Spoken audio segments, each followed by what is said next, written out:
Nessa reinvenção de novas rotinas, a internet foi, digamos, a via que viabilizou muitas das atividades, né?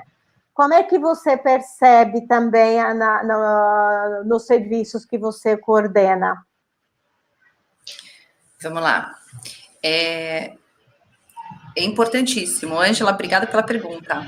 É extremamente difícil a gente falar dessa questão digital, porque a gente vê que existe uma dificuldade que vem antes de aprender a mexer no equipamento, né? Primeiro é ter um equipamento adequado. A maioria das pessoas que a gente atende não tem, né?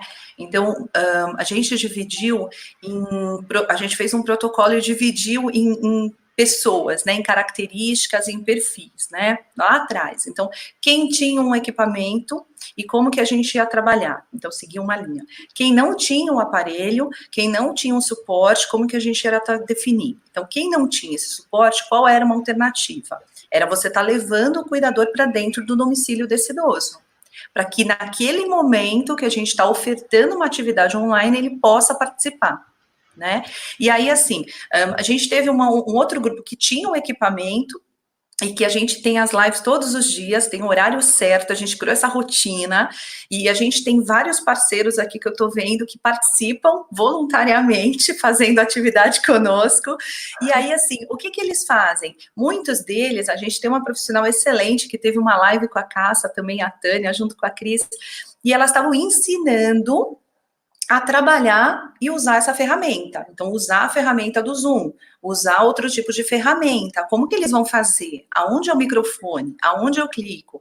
Então, a gente vai fazendo esse entendimento.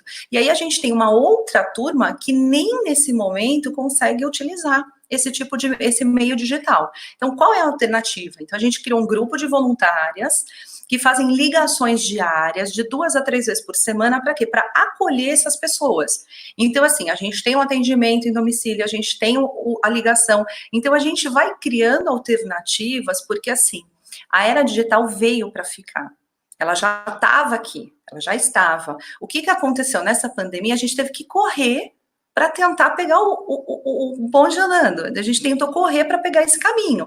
Então, assim, os idosos que estavam ali, né? Eles falaram, eu tenho que estar lá. Eu tenho que aprender, e muito mais rápido. Então, muito provavelmente, o que a gente vai acabar pensando, né, num futuro não tão próximo, mas quando for, e quando tiver atividades presenciais, é uma coisa que a gente já fazia com um dos serviços que nós temos, que é o Telecentro, que é de inclusão digital, a gente já levava os idosos para aprenderem a manusear, a ligar um computador, a desligar um computador, a mexer com o mouse. Então, a gente acha que é tudo muito simples. Então, o ligar e o desligar tem que reaprender mesmo, tem que aprender e reaprender.